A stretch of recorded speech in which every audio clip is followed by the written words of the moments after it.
सुप्रभात बच्चों, मैं आपकी हिंदी साहित्य की अध्यापिका वर्कशीट 1 के अनुसार आपको कार्य कराने जा रही हूँ।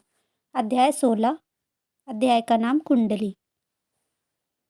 जैसा कि आप सभी को ज्ञात है, मैं आपको एक कुंडली का अर्थ कक्षा के अंतर्गत करवा चुकी हूँ। तो चलिए आज हम लोग दूसरी कुंडली का अर्थ लिखते हैं।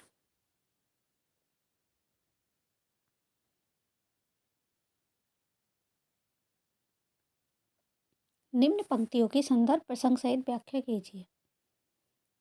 दौलत पाए न कीजिए सपने अभिमान, चंचल जलधन चारि को ठाऊ न रहत निदान।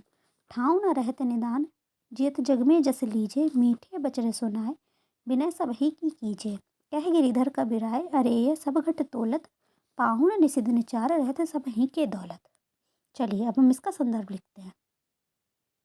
प्रस्तुत कुंडली हमारी पाठ्य पुस्तक उत्कर्ष के कुंडलिया पाठ से ली गई है। इसके कवि गिरिधर हैं। प्रसंग। कवि गिरधर ने इस कुंडली के माध्यम से बताया है कि मनुष्य को धन संपत्ति का घमंड नहीं करना चाहिए, क्योंकि यह तो थोड़े समय के लिए ही होती है। व्याख्या। कवि कहते हैं कि हमें धन संपत्ति पाकर सपने में भी घमंड नहीं करना चाहिए। धन संपत्ति तो जल के समान चंचल होती है। यह किसी के पास थोड़े समय के लिए ही रहती है। जिस प्रकार जल कभी स्थिर नहीं रहता, उसी प्रकार संपत्ति भी किसी के पास नहीं ठहरती। इसीलिए इस संसार में यश प्राप्त करना चाहिए। सभी के साथ मधुरता और विनम्रता का व्यवहार करना चाहिए। कवि गिरिधर कहते हैं कि यह धन संपत्ति सभी के पास आकर उनकी परीक्षा लेती है। ये संपत्ति तो 4 दिन अर्थात मेहमान के समान है। सभी के पास हमेशा नहीं रहती, यह तो आती है और चली जाती है। चलिए अब हम प्रश्नोत्तर लिखते हैं। निम्नलिखित प्रश्नों के उत्तर दीजिए। प्रश्न 1।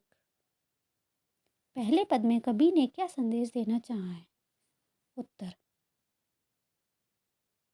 पहले पद में कवि मनुष्य को यह संदेश देना चाहते हैं कि हमें कोई भी काम शुरू करने से पहले उसके बारे में अच्छी प्रकार सोच विचार कर लेना चाहिए, जिससे बाद में पछताना ना पड़े। प्रश्न 2। आपके अनुसार किसी भी कार्य को करने से पहले क्या विचार करना चाहिए? उत्तर। कोई भी काम करने से पहले उसके बारे में सही प्रकार से जानकारी व उससे होने वाले लाभ या हानि के विषय में सोच विचार करना चाहिए। प्रश्न 3। कवि धन से भी ज़्यादा किसे महत्वपूर्ण मानता है और क्यों? उत्तर। कवि धन से भी ज़्यादा मनुष्य के गुणों को महत्वपूर्ण मानता है, क्योंकि मनुष्य के गुण ही उसे संसार में सम्मान दिलाते हैं, ना कि धन। चलिए अब हम लोग शब्दों से वाक्य बनाते हैं। निम्नलिखित शब्दों से वाक्य बनाइए। अभिमान। अभिमान का पर्यायवाची घमंड होता है। चंचल। बच्चे बहुत चंचल होते हैं। पावन। अपावन जगह पर नहीं जाना चाहिए। चित्त। बच्चों का चित्त कोमल होता है। ठाकुर। आज हमने ठाकुर जी की पूजा की। धन्यवाद।